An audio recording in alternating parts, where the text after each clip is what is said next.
कम घर पर self study 4 से 5 घंटा कम से कम करिए। हम ये नहीं बोल रहे हैं कि आपको 10 घंटा 9 घंटा 12 घंटा पढ़ना ही पढ़ना है, नहीं पढ़ना है। ऐसे नहीं होगा कि हम लोग खोल लिए और पढ़ रहे हैं और हो जाएगा, तो ऐसा होने वाली नहीं है। जितने भी इंपॉर्टेंट चैप्टर है, सारे इंपॉर्टेंट चैप्टर का जो भी जिसका वेटेज सबसे ज्यादा है, वेटेज ज्यादा वाले चैप्टर को उसका नाम लिख लें। जय हिंद दोस्तों, फाइनली सीबीएसई ने अपना डेट शीट रिलीज कर चुका है 2026 के लिए। यहाँ पर बोर्ड पर आपके सामने दिखाई दे रहा होगा 17 फरवरी से लेकर 7 मार्च तक आपका एग्जाम होने वाला है। कहने का मतलब जो 17 फरवरी को है आपको स्टैंडर्ड मैथ और बेसिक मैथ दोनों देखने को मिलेगा। 21 फरवरी को इंग्लिश, 25 फरवरी को साइंस, 27 फरवरी को आईटी 402, 28 फरवरी को संस्कृत, 2 मार्च को हिंदी और 7 मार्च को सोशल साइंस। इतना चीज आपको देखने को मिल रहा है। हर एग्जाम में आपको गैपिंग देखने को मिल रहा है। इसका मतलब क्या कि आपको प्रिपरेशन करने के लिए फुल समय मिल रहा है। तो आप लोग बिल्कुल भी समय को गवाए नहीं और 100% अपना मन लगाकर कम से कम घर पर सेल्फ स्टडी 4 से 5 घंटा कम से कम करिए। हम ये नहीं बोल रहे हैं कि आपको 10 घंटा 9 घंटा 12 घंटा पढ़ना ही पढ़ना है, नहीं पढ़ना है। बस अपने ऊपर सेल्फ स्टडी के लिए बस 4 से 5 घंटा, कम से कम 4 से 5 घंटा आप केवल अपने आप पढ़ दीजिए। आपका रिजल्ट 100% बेटर होगा।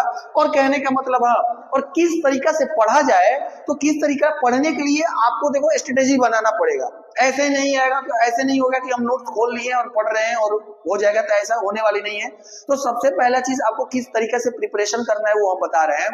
तो सबसे पहला चीज आपको क्या करना है कि जितने भी इंपॉर्टेंट चैप्टर है, जैसे मैथ्स हो गया, साइंस हो गया, एसएसटी हो गया, इंग्लिश, हिंदी, मतलब जो भी सब्जेक्ट्स हैं, जितने भी इंपॉर्टेंट चैप्टर हैं, सारे इंपॉर्टेंट चैप्टर का जो भी जिसका वेटेज सबसे ज्यादा है, वेटेज ज्यादा वाले चैप्टर को आप लोग एक जगह उसका नाम लिख लें। पहले ये चेक कर लीजिए कि इस चैप्टर से ज्यादा नंबर आने वाले हैं, तो इस चैप्टर को अलग नाम लिख लें।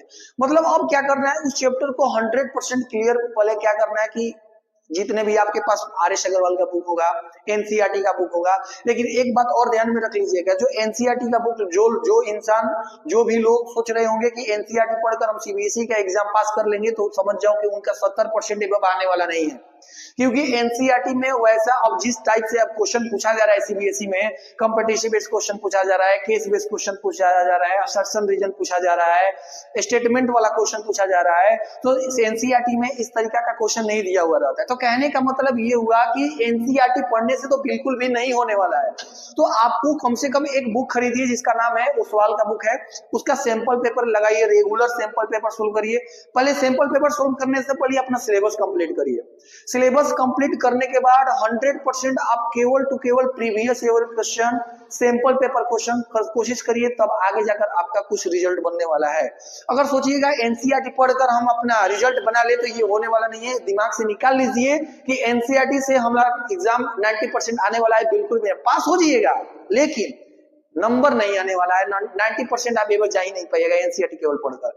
तो इसीलिए आप लोग क्या करिए, एक बेस्ट बुक है ओसवाल का, आपको ऑफलाइन ऑनलाइन हर जगह मिलेगा, तो वो बुक को 100% खरीदिए और उस बुक को कम से कम रेगुलर सैंपल पेपर जितना भी क्वेश्चन है, कम से कम सारा सैंपल पेपर का क्वेश्चन सोल्व करिए। आपके पास मोटा मोटा 90 दिन का टाइम है।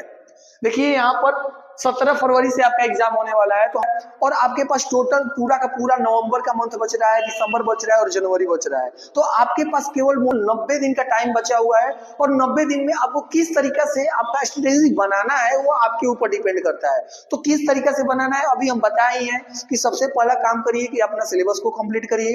दूसरा काम क्या करना है कि सबसे पहले जितने भी इंपॉर्टेंट टॉपिक्स हैं, जितने भी इंपॉर्टेंट चैप्टर हैं, उस चैप्टर को क्या करिए, नोट डाउन करिए और उस चैप्टर को पहले क्लियर करिए। मतलब इस तरीके से बनाइए ना कि जैसे मान लो कि तुम्हारा कार्बन एंड कंपाउंड्स है, केमिस्ट्री की बात करते हैं, कार्बन एंड कंपाउंड है, तो कार्बन कंपाउंड्स का जितने भी प्रीवियस ईयर क्वेश्चन है, सैंपल पेपर क्वेश्चन है, पूरा का पूरा सोल्व करिए कि वहां से कैसा भी किसी तरह से क्वेश्चन आएगा तो हमसे उसको अच्छी तरह से क्या कर लेंगे, सोल्व कर लेंगे। तो और उसके बाद आप प्रीवियस ईयर क्वेश्चन सोल्व करिए। अब उसके बाद कोई दिक्कत वाली बात नहीं होगा। जितना पीवाईक्यू, जितना सैंपल पेपर को सोल्व करिएगा, उतना आपके लिए बेनिफिट होगा। देखिए अगर नॉर्मल बच्चा है, अगर नॉर्मल आपके पास अगर 4 से 5 घंटा आप पढ़ते हैं, तो नॉर्मली अगर रेगुलर 3 मंथ अगर लगातार 4 से 5 घंटा अगर पढ़ते हैं, तो आपका 85-90% आने में कोई दिक्कत वाली बात नहीं है। थोड़ा सा 1-2 घंटा और इंक्रीज करेंगे तो 95 तक पहुंच जाएंगे। लेकिन ऐसा चीज नहीं होता है कि हम केवल 6 घंटा कॉपी खोलकर बैठ गए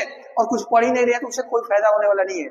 आपको स्ट्रेटेजी बनाना पड़ेगा, बनाने के बाद ही ये सब करिएगा, तब जाकर आपका मार्क्स गेन होगा। अब ये मत सोचिए कि हम अभी तक कुछ भी नहीं पढ़े हैं तो मेरा मार्क्स नहीं आएगा।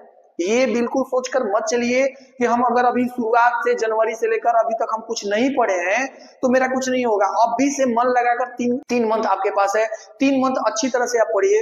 नहीं पढ़िएगा तो मार्क्स तो आएगा, आने वाला है नहीं। तो आपके पास केवल 3 मंथ है, आप बहुत बढ़िया से दिमाग लगाकर स्ट्रेटेजी बनाकर 4 घंटा सेल्फ स्टडी पर ध्यान दीजिए और प्रीवियस ईयर क्वेश्चन सोल्व करिए। आर.एस. अग्रवाल का बुक आर.एस. अग्रवाल सोल्व करने की जरूरत नहीं है।